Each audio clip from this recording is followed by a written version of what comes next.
तीन दोस्त रेगिस्तान जैसे जंगल के बीच एक ऐसी चीज की खोज में निकले जिसकी चाहत दुनिया के हर इंसान के मन में होती है। इनका ये सफर रोमांच से भरा था, हर कोई बहुत खुश था। इन्होंने जिसकी चाह की थी ये हर सेकंड बढ़ रहे थे उसकी ओर। फाइनली उस लोकेशन पर भी पहुंच गए। खोज में तीनों अलग अलग डायरेक्शन में चले गए। जाते वक्त इन्होंने डिसाइड किया था हम 2 घंटे के अंदर वापस लौट आएंगे। दो दोस्त समय पर आ गए पर तीसरे का कुछ अता पता नहीं।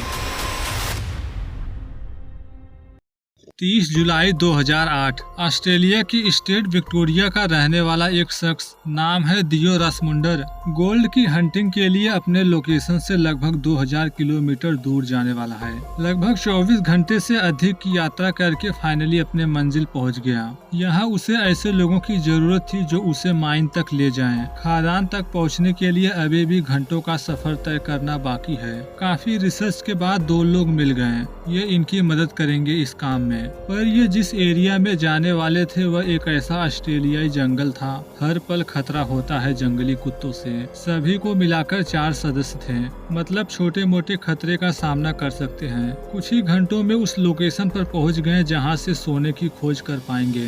वह एरिया काफी खुला तथा सुरक्षित था। फैसला किया गया यहीं कैंप लगाएंगे। पहुँचते पहुँचते दोपहर का टाइम हो चुका था। अभी भी टाइम है। आज ही सोने की खोज में खादान तक जाएंगे। यहाँ गोल्ड हंटिंग के लिए जाएंगे सिर्फ 3 लोग, जबकि रोसमुंडन की वाइफ रुकेंगी कैंप के पास ही। जल्द ही जाने की सारी तैयारी हो गई। ये अपने साथ ज्यादा कुछ नहीं लिए थे सिर्फ जरूरत के कुछ सामान। इनमें है पॉकेट नाइफ, टॉर्च तथा मेटल डिटेक्टर। ये इक्विपमेंट मदद करेंगे सोने को ढूंढने में। इस तरह तीनों खोजकर्ता कार से निकल पड़े उत्तर दिशा में। जाते समय इन्होंने जंगली कुत्तों तथा कई सारे कंगारुओं को भी देखा। माइनिंग एरिया में पहुंचने के बाद कार को साइड में पार्क किए।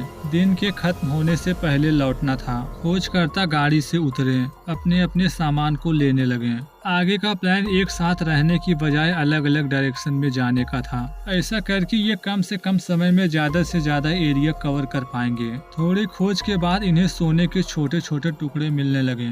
इसी तरह कई घंटे सोने की खोज में बिता दिए। कंटिन्यू आगे बढ़ते रहे। ये किस डायरेक्शन में जा रहे हैं, कितनी दूरी तय कर रहे हैं, सोने की लालच ने इन्हें सब कुछ भुला दिया। इसी तरह 2 घंटे का समय कब खत्म हो गया पता ही नहीं चला। टाइम हो चुका था वापस लौटने का। जल्द ही दोनों पहुंचे कार के पास, मगर रोसमुंडन का कुछ अता पता नहीं। अभी के लिए इन्हें लगा शायद उसे आने में थोड़ा और समय लगेगा। कुछ मिनटों तक तो नॉर्मल रहा, बट समय के साथ परेशानियां बढ़ने लगी कि इतना वक्त कैसे लग रहा है, अब तक तो आ जाना चाहिए। जबकि दूसरी तरफ रोसमुंडन को यह भ्रम हो रहा था शायद वह गाड़ी से कुछ ज्यादा ही दूर आ चुका है। जल्दी पहुंचना है तो चलने की स्पीड बढ़ानी चाहिए। किया ऐसा ही, जल्दी जल्दी पाँव आगे बढ़ाने लगा। कुछ टाइम चलने के बाद उसे डाउट होने लगा कहीं वह गलत डायरेक्शन में तो नहीं चल रहा। वास्तव में हुआ भी यही था, वह भटक चुका था रास्ता। दोनों दोस्त गाड़ी के पास पहुंचकर कब का इंतजार कर रहे हैं पर उसका कोई अता पता नहीं। इंतजार में घंटे बीत गए, वह वापस लौटा ही नहीं। यहाँ ये सोचा जा सकता है क्या इन्हें पता नहीं था ये रास्ता भटक जाएंगे? वास्तव में सच्चाई अलग थी। इन्हें पता था ये भटक सकते हैं। जीपीएस लिए हुए हैं। आखिरी टाइम में डायरेक्शन पता करने के लिए जेब में हाथ डाला जीपीएस निकालने के लिए। आश्चर्य ये जानकर हुआ कि जीपीएस है ही नहीं उसके पास। वास्तव में उसे छोड़ दिया है गाड़ी में ही, जबकि कार के पास साथी अभी भी वेट कर रहे हैं। जैसे जैसे वक्त बीत रहा था दोनों सोचने पर मजबूर हुए कि उसे आ जाना चाहिए। क्या रीजन हो सकता है अभी तक नहीं आया? जबकि दूसरी चिंता अलग थी, अगर यहीं देरी हुई तो कैंप तक पहुंचने में अंधेरा हो जाएगा। अंधेरा होने का मतलब पूरे इलाके में जंगली जानवरों का राज, आसानी से हमला कर सकते हैं जानवर। जबकि दूसरी तरफ रोसमुंडन आसपास के एरिया को काफी अच्छे से देख रहा था, बट जो पता करना है सही दिशा उसका तो कुछ अता पता नहीं। देरी होता देख उसे जिस तरफ भी सही लगता चलने लगता। कभी एक डायरेक्शन में चलता था, मगर जब डाउट होता तो चला जाता दूसरे दिशा में। ऐसा कई बार किया। मिनटों चलने के बाद भी कार नहीं दिखती तो वापस से डायरेक्शन बदलता। पर यहाँ सच्चाई ये थी वह गलत दिशा में बढ़ रहा था। कार की ओर जाने की बजाय जा रहा था ऑस्ट्रेलियाई जंगल की तरफ। जंगल झाड़ियों में पहुंचकर उसे और भी कंफ्यूजन होने लगी। अब तो कुछ भी समझ में नहीं आ रहा कि क्या किया जाए। खड़े होकर कई मिनटों तक सोचता रहा, अब क्या करूं? सही दिशा कौन सी है, कैसे पता लगाऊं? चलना है तो जाऊं किधर? यहीं से डाउट होना शुरू हुआ, शायद वह भटक तो नहीं रहा। इसका कंफर्मेशन तब हुआ जब वह पहुंचा एक बॉर्डर के पास। आगे बढ़ने से रोकने के लिए सामने थी फेंस की दीवार। फेंस से इतना क्लियर हो गया कि आगे नहीं बढ़ सकता, लेकिन ये डिसाइड करना बेहद जरूरी था, उसे राइट की तरफ जाना है या फिर लेफ्ट। और देरी हुई तो भटक जाएगा रेगिस्तान जैसे जंगल के बीच। उसने तुरंत डिसीजन लिया, मुझे राइट की तरफ चलना चाहिए, जबकि दूसरी तरफ कैंप तक पहुंच जाना चाहिए था उन्हें, जहां इंतजार कर रही है उसकी वाइफ। लेकिन ना ही वह पहुंचा है ना ही उसके साथी।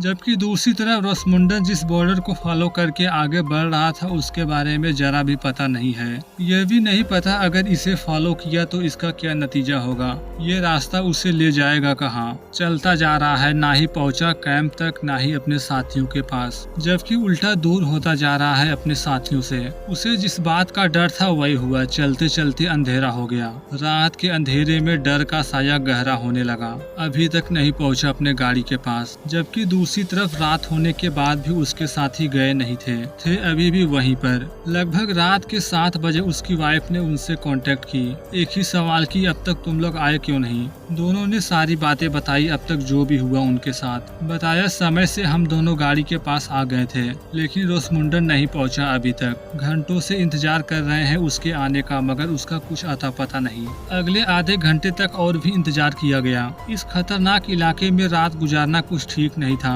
मान लिया गया अब और इंतजार करना सेफ नहीं होगा, वापस कैंप की ओर चलना चाहिए। इस तरह रोसमुंडन को वहीं छोड़ दोनों कैंप की ओर निकल पड़े। दिन के टाइम वहाँ का तापमान होता है 20 डिग्री सेल्सियस के आसपास, जबकि शाम होने पर तापमान गिरकर पहुँच जाता है 6 डिग्री सेल्सियस। जबकि रोसमुंडन के लिए सबसे बड़ी समस्या थी यहाँ की जमीन। हर कदम चलना मुश्किल से भरा था। जगह जगह बड़े बड़े क्रैक थे, छोटी सी भी गलती हुई तो समस्या आ जाएगी। इन्हीं सब प्रॉब्लम को देख रोसमुंडन ने फैसला किया कि अब और चलना सही नहीं है, आराम करने के लिए रुकना चाहिए। रात को ही उसकी वाइफ तथा साथियों ने उसके लापता होने की खबर लोकल पुलिस को दी है। इस टाइम रेस्क्यू टीम उन्हें ढूंढने तो नहीं जा सकती। इस तरह सुबह होने तक इंतजार करने की सिवाय कुछ नहीं कर सकते। जबकि दूसरी तरफ रोसमुंडन को जंगली झाड़ियों में अजीब अजीब सी आवाजें सुनाई पड़ रही थी। इनमें ज्यादातर आवाज थी कंगारुओं की, जिसे वह पहचान रहा था। दिन के वक्त तो इतना खतरा नजर नहीं आ रहा था जितना था रात को। आज की रात उसके लिए होने वाली है मुश्किल। जानवरों की आवाज तेज हुई तो खुद की जान बचाने के लिए छुप गया चट्टानों के पास। जैसा कि रेस्क्यू टीम सुबह होने के बाद उसे ढूंढेगी, मगर वाइफ को हर पल उसकी चिंता हो रही थी। इंतजार नहीं करना चाहती सुबह होने का। रात के टाइम ही उन्हें ढूंढने के लिए निकल पड़ी अपने साथियों के साथ। कुछ ही किलोमीटर चलने के बाद बार बार रुकते थे। जोर जोर से चिल्लाकर आवाजें लगाई जाती। ढूंढने की हर मुमकिन कोशिश की जाती, पर हर बार असफलता हाथ लग रही थी। उसकी ओर से रिस्पांस आता तब जब वो वहाँ होता। रात के टाइम ही वहाँ के कुछ लोकल लोगों से मदद लेने की कोशिश की, जो थे यहाँ के आदिवासी। उनकी खोज में ज्यादा समय नहीं लगा, जल्द ही कुछ लोग मिल गए जो शायद मदद कर सकते हैं। बातचीत से पता चला ये यहाँ आए हैं शूटिंग के लिए, यहाँ रहेंगे करीब 1 हफ्तों तक। उनसे मदद लेने का एक बहुत बड़ा रीजन था, वे यहाँ के चप्पे चप्पे से रूबरू थे। मदद को तैयार हो गए, उसी टाइम चल पड़े उसे ढूंढने। जबकि दूसरी तरफ रात के 11:15 बजे रोसमुंडन को किसी गाड़ी की आवाज सुनाई पड़ी। थोड़े वक्त बाद लाइट दिखी, ये शायद वही लोग थे जो आ रहे थे उन्हें ढूंढने। बचने का अच्छा मौका है अगर वह देरी न करे, पर बुरी किस्मत वह इस टाइम था बॉर्डर के पास। दरअसल उन लोगों को इस बॉर्डर के बारे में काफी कुछ पता था, वे इसके पार नहीं जा सकते। रीजन भी यही बना कि वे उसके करीब नहीं आए। बॉर्डर से 200 मीटर पहले ही टर्न कर लिए। अब तक वह देख चुका था वे सामने से आ रहे हैं मुझे बचने की उम्मीद में दौड़ लगा दी। अभी तक उसे यही लग रहा था वे पास आएंगे। अगले मोमेंट पता चला वे वापस लौट रहे हैं, जल्दी करनी होगी। भागने की स्पीड बढ़ा दी, जोर जोर से चिल्लाकर आवाजें भी लगाया। दूरी इतनी ज्यादा थी उन तक आवाज पहुंची नहीं, वे उसे ढूंढे बगैर चले गए। पहली असफलता से पूरी तरह टूट चुका था। मन में एक ही ख्याल चल रहा था, वह हमारे कितने करीब था, ये मौका भी गंवा दिया। फिलहाल जैसे तैसे बड़े मुश्किल से ठंड भरी रात गुजरी, सुबह हुआ। रेगिस्तान जैसे जंगल में फंसे हुए आज है दूसरा दिन। एक बार फिर से बचने की उम्मीद में चल पड़ा है। अब तक सुबह होने के बाद रेस्क्यू के लिए एक पूरी टीम तैयार हो चुकी थी। इस खोज अभियान में शामिल थे दर्जनों खोजकर्ता। खोज चलेगी हर तरफ से, पैदल, हेलीकॉप्टर तथा गाड़ियों से। कम समय में ज्यादा एरिया कवर करने के लिए एयरक्राफ्ट की भी मदद ली गई। भले ही रेस्क्यू टीम अपना काम कर रही थी, मगर उसकी वाइफ उन पर डिपेंडेंट नहीं होना चाहती, खुद भी ढूंढना चाहती थी लोकल लोगों की मदद से। यहाँ अच्छी बात ये थी, ये उनकी मदद के लिए पूरी तरह तैयार थे। सुबह के वक्त ही उन्हें ढूंढने के लिए रेस्क्यू मिशन शुरू हो गया। अगले कई घंटों तक खोज जारी रही, पर अभी भी उसका कुछ अता पता नहीं। हर किसी के मन में एक ही सवाल था, वह गया तो गया कहाँ। हमने अब तक सैकड़ों स्क्वायर किलोमीटर एरिया में खोज कर ली है, पर वह दिख क्यों नहीं रहा। 24 घंटे से ज्यादा होने से परेशानियां और भी बढ़ने लगी। उसकी वाइफ के मन में बुरे ख्याल आने लगे, कहीं वे किसी बड़े जानवर का शिकार तो नहीं हो गए।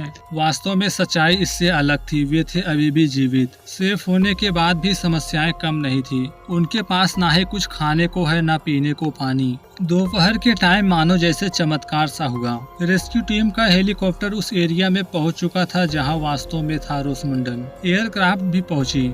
एक पल के लिए बहुत खुश हुआ, मगर बुरी किस्मत पायलट की नजर उस पर पड़ी ही नहीं। एयरक्राफ्ट एक बार नहीं बल्कि उसके पास से गुजरा था दो बार। दोनों बार मेटल डिटेक्टर तथा हाथ ऊपर करके इशारा करने की कोशिश किया। खुद को दिखाने की हर मुमकिन कोशिश की गई, पर बुरी किस्मत पायलट देख न सका। एयरक्राफ्ट गुजर गई उसे देखे बगैर। दो बार मंजिल को इतने करीब से देखकर फ्रस्ट्रेट हो चुका था।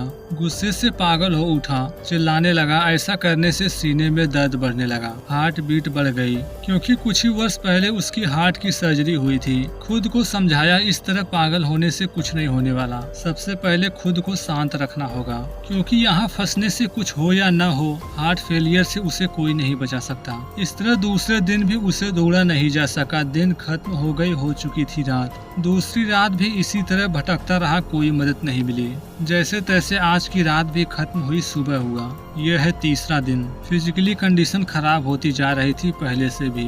रेस्क्यू टीम ढूंढने में लगी है, पर उसका कोई अता पता नहीं। तीसरे दिन भी प्लेन गुजरी थी उससे कुछ ही दूरी से।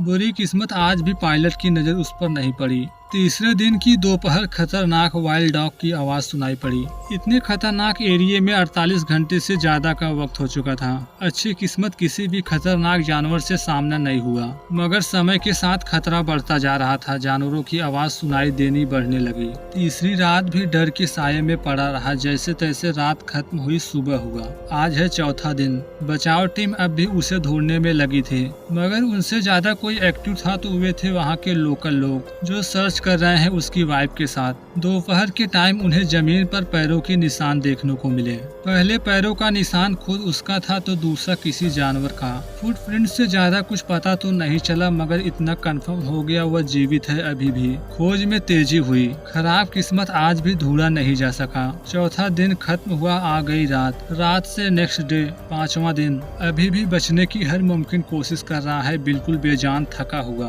भूख प्यास से बिल्कुल थक चुका था। बड़े मुश्किल से चल पा रहा था एक एक कदम। तपती धूप से बचने के लिए उसकी नजर सामने के चट्टान की ओर गई। वहाँ बना था एक छोटा सा खुला स्पेस। करीब जाकर मालूम पड़ा शायद इसे बनाया है कंगारुओं ने। शायद इस गड्ढे में सोते थे वे रात के समय। तपते धूप के बीच यही सबसे सुरक्षित जगह था छुपने का। घंटों तक लेटा रहा। दोपहर के बाद एक बार फिर से कार की आवाज सुनाई पड़ी। आखिरी उम्मीद में बाहर निकला। बाहर आकर देखता है तो सच में सामने से आ रही थी एक मिनी व्हीकल। सबसे अच्छा टाइम है, इस बार बचने का मौका नहीं जाने देना चाहता। बाहर निकलकर जाने लगा उसी तरफ। छठे दिन ऊपर वाले ने साथ दिया। रेस्क्यू टीम की नजर पड़ गई उस पर। पास आकर पता चला जिन्होंने उसे ढूंढा वे रेस्क्यू टीम के मेंबर नहीं थे। ये थे वहाँ के लोकल लोग जिन्होंने उसकी वाइफ के कहने पर खोज अभियान शुरू किया था। जिस टाइम उन्होंने उसे ढूंढा हुआ था कैंप से लगभग 10 किलोमीटर दूर। वहाँ से इलाज के लिए लावर्टन हॉस्पिटल ले जाया गया। एंड में दिए रोसमुंडन के कुछ रियल पिक्चर देखने को मिलते हैं। Thanks for watching this video.